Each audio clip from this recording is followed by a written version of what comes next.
from the floor, just overall, he's shooting 42% in fourth quarters over the last 20 games. Obviously, he's a 50% overall shooter from the floor in his career in full games.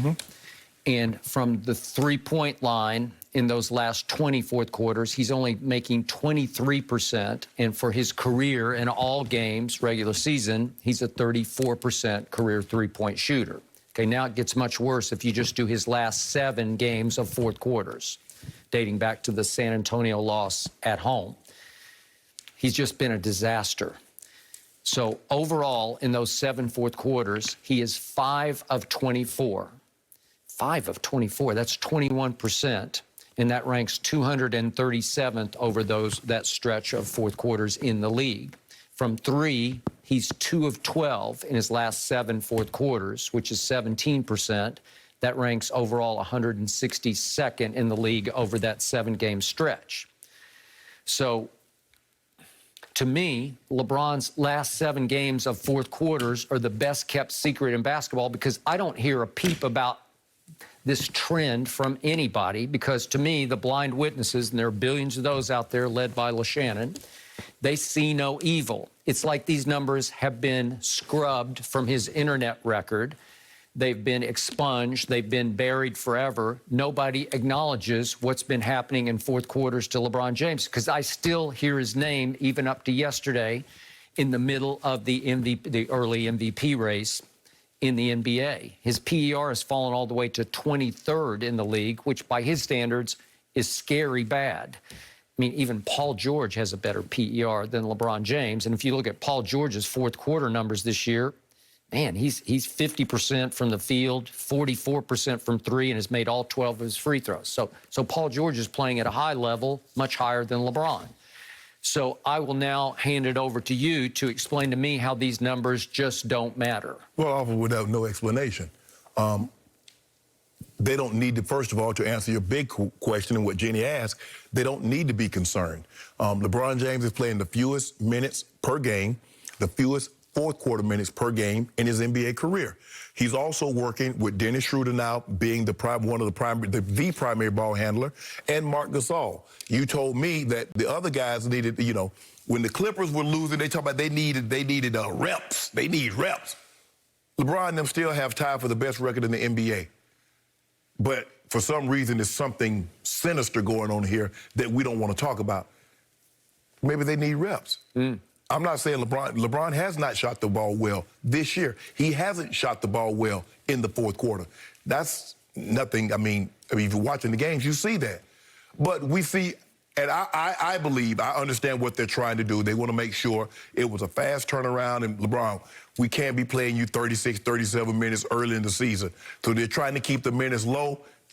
I get all that. Not missing games, though. He hadn't missed a game. No. He hasn't sat out a game.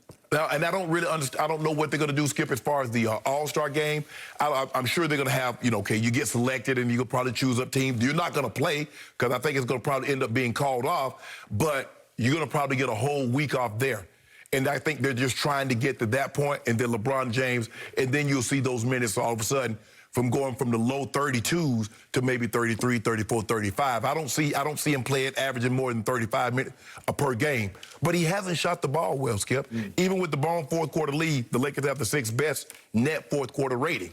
So it's not like they've been an overall bad team. They haven't. They lost. They got reckless with the basketball.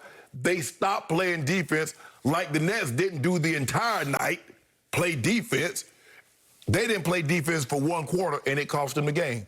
They also turned the ball over at a high clip, cost them the game. But I'm not concerned about LeBron James. I'm not concerned about Anthony Davis. I'm not concerned about the Lakers. The Lakers will be just fine. They're working on their rotation. They're working on getting reps, getting continuity. And when that thing, watch it click. So, against Golden State, is it fair to say LeBron was starting to lose some confidence? Maybe not in himself, but maybe in his team? No, I think the biggest thing what happened with LeBron, and it happens to a lot of guys, is that when they don't get the calls that they think they deserve, and the superstars believe they deserve every call, doesn't matter how big or small it is, they believe they deserve the call. And when LeBron didn't start getting the calls, I think he started getting frustrated. I think he started to force some things that he didn't have to do. That's natural. I'm not concerned about LeBron James. Okay. You should shouldn't be concerned about LeBron James? Well, if I could remind everyone what happened in the last 4.5 minutes of the Golden State game. They lost. At Staples. If we could just remind everybody. Here we go. Here's LeBron. Whoops, it's going to shoot a three. LeBrick.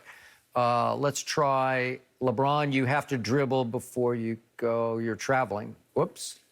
Okay, he was mad at Schroeder on that. Then no, what mad at Schroeder? He just threw the ball to Kyle Kuzma right there. Away. LeBron, you have to dribble before you run.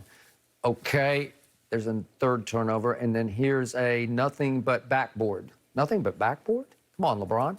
And here's the last shot. This was a tough one. Draymond kind of played a little bit of defense, his business partner on him, and he just missed it. But it was a clean look. It was probably the best look the best miss that he took. And I seen a guy that missed 2 shots now that could have won games. I saw a guy, you say the best player on the planet, he had 2 games. In the last 5, he had 2 shots to win the game, and he done missed both of them now. And mid-range, you say he the best mid-range game shooter? Oh, you mean the one last night? Yeah, the last night. He wanted the ball, and Kyrie didn't give him the ball? No, in regulation. I'm talking about the regulation. He got it. He missed the shot. Oh, that's the end of the first. Yeah, the regulation. Oh, at the end of regulation. Yeah. Okay. Yeah, he had that. And then remember, he missed the other one. Remember? He got it. He had 2 cracks at it. Kyrie missed it. He got the rebound, missed it again. You saw that, right? That's 2 of them. Who would you rather take the last shot, Kevin Durant or LeBron James? I want the ball in Go James' hands. You want the ball in the best player on the planet's hands. Skip. Because he showed you in back-to-back NBA Finals that he was the MVP in LeBron's face in his house. All I'm saying is one guy has made more clutch shots than KD. One guy has more finals and finals MVPs and regular season MVPs than KD. Now, that's what you say. When you give me the Jordan argument, that's what you tell me. You tell me one guy has this, and this. So, therefore, Shannon, he can't be that. Now, on the flip side, one guy is doubling him up all across the board, and now he better. Now, I need you to pick one side, pick one lane instead because you sideswiping me. I'm staying in it that Kevin Durant is unstoppable right now. Can I ask you a question? He's at his peak. Let me ask you a question. He's 7 feet tall, and he shoots mid-range like nobody I can remember since Michael Jeffrey Jordan. Skip Bayless, if you don't mind me asking, tell me the time that you've heard the comparison, the GOAT comparison between Kevin Durant and Michael Jordan. I don't care about that because there should be no GOAT comparison because the GOAT is the GOAT. Okay, it's over and done. You know who the GOAT is. The only blasphemy that I ever hear is LeBron is better than Jordan. Let me ask you a question. How many times have you ever heard that Kevin Durant is the second greatest basketball player to ever play? Well, he's just getting started. You give him about 8 more years. Oh, you'll play 8 more years? Yeah. You're going to play 8 more years? Sure, at this level. 8 more years, so that'll be 22 seasons. Remember, Kevin's not a leaper by nature, so he's so long and so gifted. 22 seasons. He'll be nailing these 10, 12-foot jumpers for 8 more years. Sure. Long as they're not to win the game, he'll be fine. How many more championships he's going to win? But he could get to 6 at this rate. he ain't gonna beat us. He ain't gonna have more than us. We're seeing a budding dynasty in Brooklyn right now.